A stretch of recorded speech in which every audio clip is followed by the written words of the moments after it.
안녕하십니까. SPM 리서치의 김영주입니다. 시장이 좀 극단적으로 흐르고 있죠. 제가 지금의 시장 흐름을 한 장의 그래픽으로 한번 만들어 봤습니다.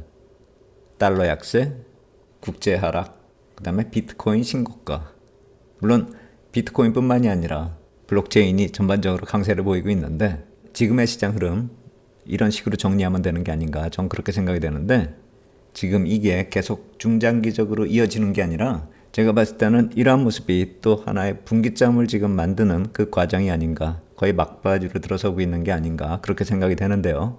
지난 방송에도 다음 주에 미국 메모리얼 데이를 기점으로 해서 이렇게 변동될 수 있는 그런 요인들이 좀 있다라고 이렇게 말씀을 드렸는데, 오늘까지 나타나는 이 모습하고 더불어서 전체적인 점검 한번 다시 해보겠습니다.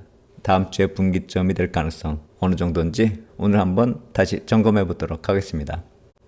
여기 나와 있는 이 자산군들은 제가 최근에 좀 말씀들을 많이 드렸던 자산군들이기 때문에 오늘 좀 부연 설명이 되는 게 아닌가 그렇게 생각이 되는데, 요새는 시장 흐름이 하도 빨라서 하루 뒤에도 또 이 모습들이 흐름이 틀려지는 경우가 많습니다. 그래서 오늘 한번 다시 점검을 해보고요. 또 G7 재무장관회담이 마무리되잖아요. 그러면은 오늘 지나면서 또 얘기가 나오는 게 있을 텐데, 지금 그러한 확정적인 내용이 나오지 않더라도 시장 흐름에서 우리가 또 변화 요인 찾을 수 있기 때문에 그런 점도 오늘 한번 점검을 하고요.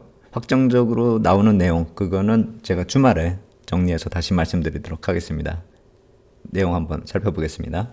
지금 나타나고 있는 금리가 상승하는 그 모습이요, 그 미국만의 문제가 아니라는 것이죠. 전 세계적인 추세적인 흐름이라는 것입니다. 장기 금리가 올라가는 그 모습이요. 일본도 그렇고 영국도 그렇고 독일, 미국은 말할 것도 없고요. 이 중에서 독일은 아주 오래전에 말씀드렸죠. 정권이 바뀌고 또 그 정권이 국방비 지출을 중심으로 해서 재정을 크게 늘리는 그렇게 정책 방향을 잡고 있고요. 그 다음에 영국 같은 경우는 인플레이션 지표도 좀 안 좋게 최근에 나오면서 유럽에서 스태그플레이션 가능성이 가장 큰 나라가 아니냐, 이제 이런 얘기가 나오면서 30년물 금리가 이런 모습 보이고 있습니다.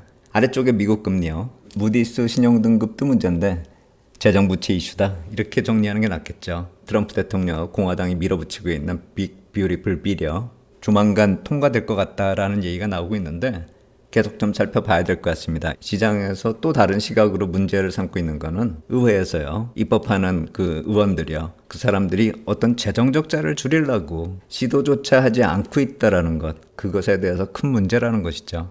협상할 수 있는 그런 시간이 좀 아직은 좀 여유가 있어 보이는데 굉장히 좀 빨리 진행이 되고 있죠. 결국 그 결과가 채권 쪽으로 부정적인 결과를 가져올 것이다, 이 얘기죠. 그래서 이렇게 전체적으로 글로벌 전체적으로 금리가 상승할 수밖에 없는, 국채 시장에 부담이 될 수밖에 없는 그런 경제 여건이 형성이 되고 있기 때문에 어느 한 나라가 문제가 아니라 거의 채권 자경단이 전 세계로 돌아다니고 있다, 이런 식으로 또 표현이 되고 있습니다. 특히나 미국 같은 경우는 채권 자경단을 아예 모셔오고 있다, 이런 식으로 또 표현이 되고 있고요. 그래서 유럽이나 미국은 그런 식으로 또 해석이 되는데, 일본 같은 경우는 또 다른 시각으로 지금 얘기가 나오고 있습니다. 뭐냐면은 이시바 총리요, 그 입이 문제다, 그렇게 얘기를 하고 있는 것인데, 의회에 가서 이런 얘기를 했다는 것입니다. 일본의 재정 상황이 아주 열악해서 그리스보다도 더 안 좋다, 이런 식으로 얘기했다는 것이죠. 그리스가 옛날에 안 좋았죠. 지금은 신용등급이, 국가 신용등급도 좀 회복이 되고 있는 그런 모습이 반복이 되고 있기 때문에 예전 같지는 않습니다. 그런데 그 이미지가 예전에 그 피그스 국가들 재정이 문제되던 그 상황이 연상이 되기 때문에 이런 단어를 쓰면은 듣는 사람들이 불안할 수밖에 없는 거죠. 그때 진행이 되고 있었던 그 사안이 세금 인하 관련된 그런 이슈가 있었는데, 세금 인하할 수 없다라는 식으로 얘기하면서 세금 좀 많이 걷어야 된다, 왜냐하면 재정이 안 좋다, 그리스처럼 안 좋다, 이런 식으로 얘기한 것이죠. 그런데 지금은 일본 같은 경우는 지난 수십 년 동안 계속 유동성을 공급해왔죠. 채권도 매입하고 ETF도 매입하고 그런 식으로요. 그런데 이제 그 매입 규모를 점차 줄이고 있는데 채권 금리가 차차 이렇게 올라가고 있는 그런 흐름이 나타나면서 좀 불안하다, 이런 생각을 하고 있는 그 상황에서 총리가 이런 얘기를 해버리니까 시장에 충격을 한번 준 거죠. 그동안에 이제 잊고 있었던, 수면 하로 깔아앉았었던 일본의 재정 상황 문제가 그대로 다시 또 재부각되면서 장기 국채 입찰을 했는데 성적이 좀 안 좋게 나왔습니다. 결국 이시바가 시장을 이해하지 못하는 그런 실수를 했다, 이 얘기죠. 사람의 실수니까 있을 수도 있다라고 생각이 되는데 이런 일들이 각국에서 벌어지니까 시장이 서로 영향을 받으면서 도미노처럼 무너지고 있는 그 모습이다 이렇게 해석을 할 수도 있는 것이죠. 그러다 보니까 미국 같은 경우는 금리가 올라가도 달러가 약세를 보이는 한마디로 국가의 신용 자체가 문제가 있는 게 아니냐 이제 이런 얘기까지 나오고 있는 것이죠. 그래서 제가 봤을 때는 이러한 혼란이 어느 정도 분기점을 만드는 혼란의 정점에 다가서고 있는 게 아닌가 그렇게 보고 있는 것입니다. 사람들 말 실수가 그냥 실수려니 이렇게 생각하는 게 아니라 시장이 극심하게 히스테리컬하게 반응한다라는 것이죠. 단순히 이건 이시바 총리뿐만이 아니라 미국 쪽에서도 누가 말 한마디만 하면은 그리고 시장에 좀 자극을 주는 그런 행동이나 발언이 나오면 요새는 바로 악재로 반영이 돼버리죠. 극단적으로 악재에 민감한 시장이다 이렇게 볼 수 있는 것이죠. 그러한 흐름이 4월 말에 주식시장이 바닥을 칠 때 그때에 나타났었던 그 심리 상태하고 비슷한 게 아닌가 저는 그렇게 생각이 됩니다. 그래서 지금은 이제 달러나 국채나 이쪽이 어느 정도 분기점을 형성하는 게 아닌가 그걸 한번 유심히 살펴보고 있는 것입니다. 투표가 이제 표결을 앞두고 있다 이거죠. 빅 뷰티풀 빌이야. 아직도 공화당 의원들이 단합이 되고 있지 않다라고 합니다. 그래서 어제 트럼프 대통령이 직접 찾아가기도 했었는데 시장에서는 그러한 반대 의견을 가진 사람들 의견도 좀 존중을 해서 좀 수정을 할 수도 있는 게 아니냐 아니면 수정을 안 하더라도 협의를 하는 척이라도 해야 되는 게 아니냐 이제 이런 식으로 얘기하는 것이죠. 시장을 자꾸 자극시키지 말아라 이 얘기입니다. 그런 시장의 흐름도 있는데 일단 지금 표결 일정은 빠르게 진행이 되면서 메모리얼 데이 이전에 결론이 날 수도 있는 게 아닌가 지금 그렇게 짐작이 가고 있는 상황입니다. 더불어서 지니어스 액트도 통과됐죠. 시장의 관심이 이 사람한테 이제 집중적으로 쏠리고 있습니다. 크립토 짜루요. 데이비드 sak스 이 사람은 트럼프 대통령의 중동 순방 때부터 좀 관심을 가지고 봐야 되는 인물이다. 그렇게 말씀을 드려왔는데 앞으로도 좀 계속 지켜봐야 될 것 같아요. 이 법안 통과되면서 데이비드 sak스 코멘트 보면은 스테이블 코인이 미국 국채 수조원을 언락 풀어줄 것이다. 뭐 이렇게 얘기를 하고 있는데 수조 달러에 여유가 생긴다. 그런 식으로 받아들이면 될 것 같아요. 시티그룹도 그렇고 이번에 재무부에서 재정계획 수립할 때도 수조 달러 얘기는 몇 번이 나왔습니다. 그게 2년이 될지 4년이 될지 기간의 문제는 있는데 조 단위 규모가 된다는 것이죠. 이렇게 한번 그려봤습니다. 지니어스 법안이 없으면 국채시장의 미래도 없다. 미국의 미래를 위한 유일한 디딤돌이다. 이렇게 볼 수 있는 것이죠. 미국 부채에 대한 부담은 계속 거론이 되고 있는데 해결 방안은 없고 재정 적자 줄이고자 하는 그런 움직임에 대해서는 그 역시 마찬가지로 반대 여론이 세죠.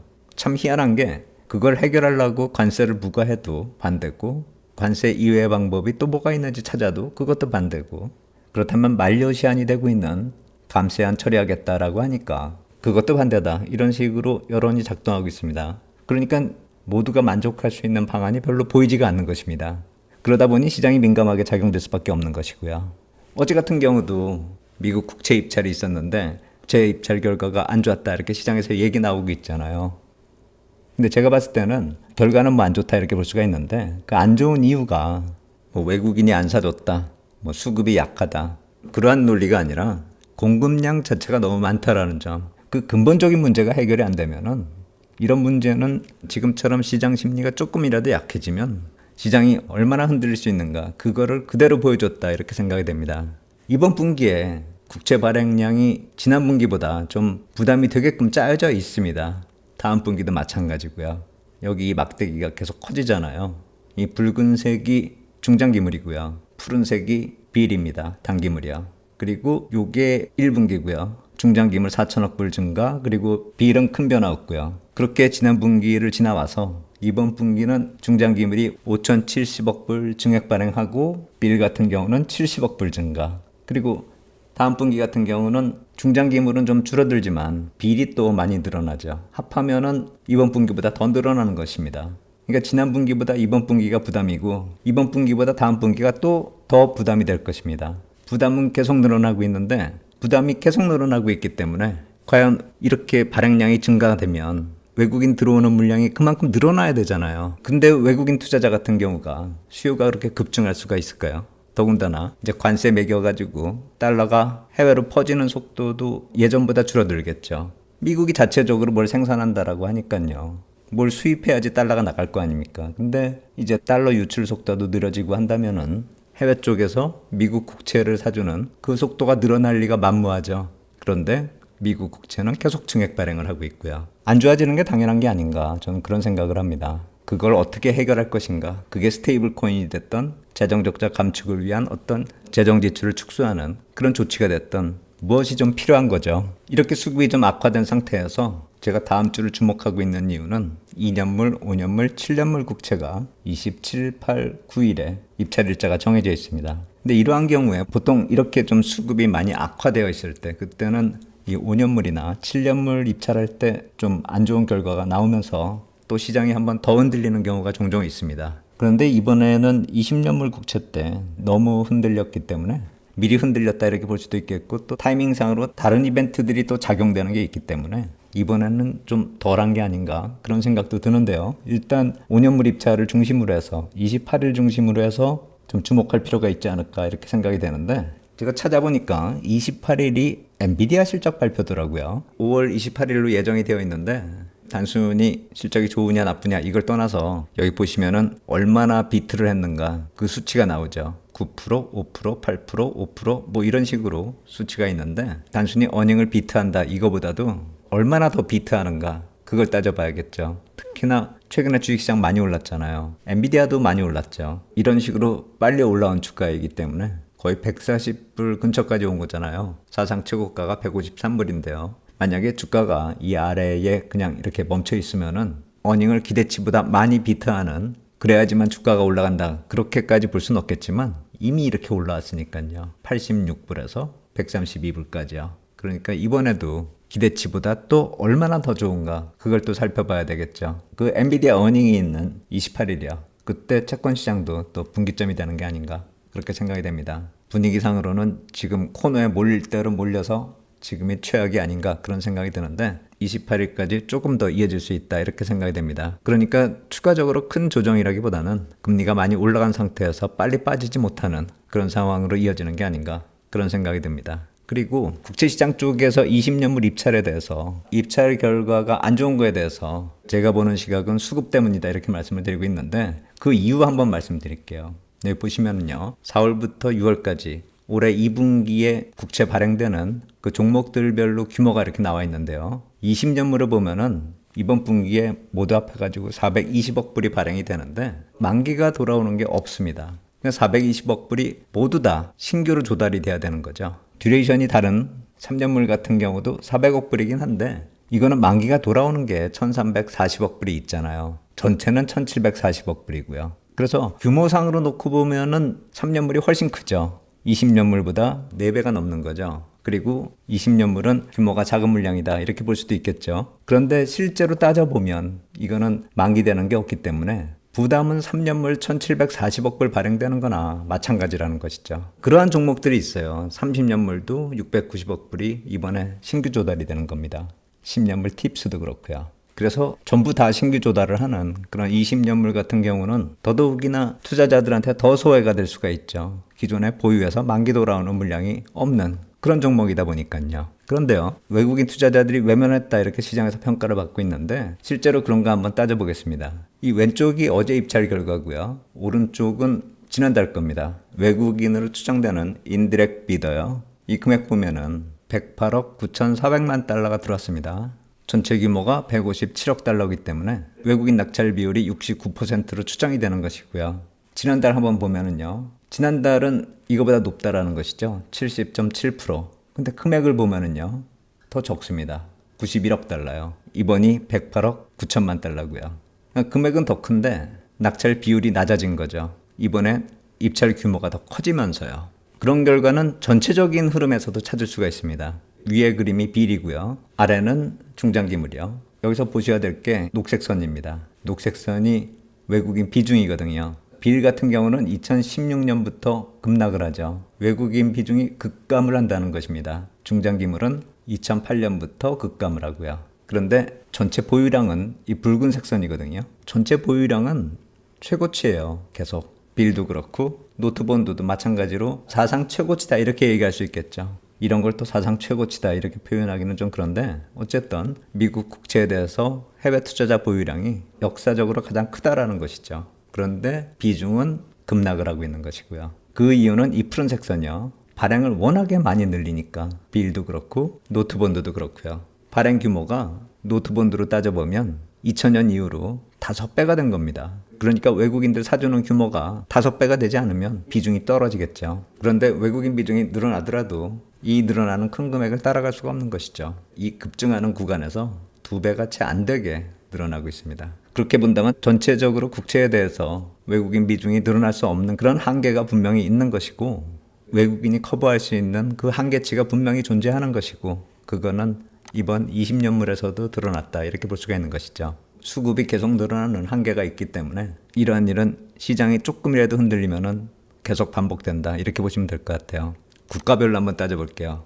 국가별로 따져볼 때도 또 중국 얘기하죠. 영국이 이제 중국보다 더 많아졌다. 중국은 계속 감소하는 게 맞아요. 맨 아래 푸른색 선이 중국의 보유 물량입니다.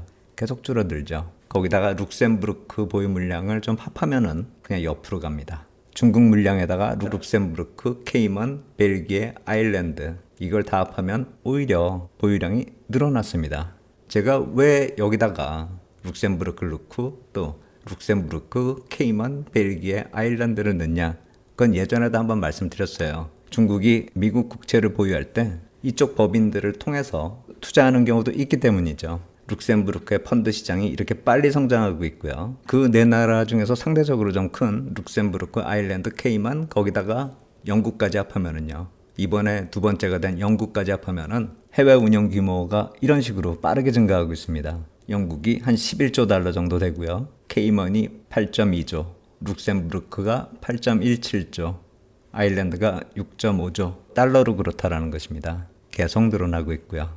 이 표가 늘어나는 거는 맞는데 절대 수치가 약간 좀 오류가 있어서 이 옆에 표로 제가 보완을 한 것입니다. 이런 식으로 해외 자금들을 운영하는 그런 금융 허브 쪽으로 중국 자금이 들어갈 수 있다. 그렇게 추정이 되고 있기 때문에 실제로 이렇게 중국이 팔아가지고 3등이 됐다. 미국 국채 팔아 제끼고 있다. 그렇게 보기에도 약간 무리가 있다라는 것이죠. 그러니까 전체적으로 비중이 늘어나지 못하는 그런 한계가 있고 이런 점들 약점도 있어요. 그런데 그렇게 해서 외국인들이 외면한다. 뭐 중국도 다 팔기 때문에 전체적으로 외면하고 있다. 또 그렇게 확대 해석할 필요는 없다라는 것이죠. 사안에 대해서는 정확하게 좀 파악할 필요가 있다라는 것입니다. 다른 쪽을 통해서 들어가는 자금도 정확히 확인은 될 수가 없죠. 하지만 그런 자금이 있을 것으로 추정이 되고 있다라는 점, 그 점은 우리가 좀 감안을 해야 될 것입니다. 돈에 꼬리표 달고 다니기 싫어하는 건 누구나 마찬가지죠. 달러 이동은 계속 체크하잖아요. 그러니까 이런 식으로 회피를 하는 그런 모습도 나타날 수 있는 것이죠. 그리고 룩셈부르크나 아일랜드, 케이먼 같은 경우는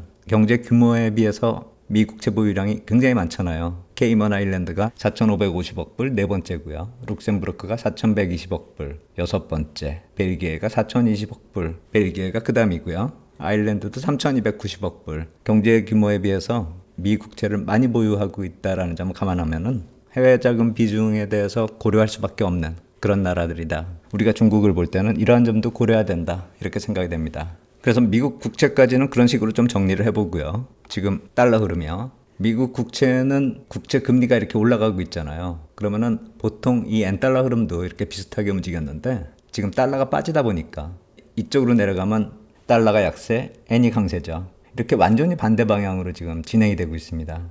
둘 중에 하나가 좀 비정상이다 이렇게 볼 수가 있는 거죠. 언젠가는 이 방향이 다시 같아질 것이다. 전 그렇게 생각을 하고 있고 이런 모습이 지금 극단적으로 벌어져 있기 때문에 이 역시 마찬가지로 분기점에 다가서고 있다. 이렇게 생각을 하고 있는 것입니다.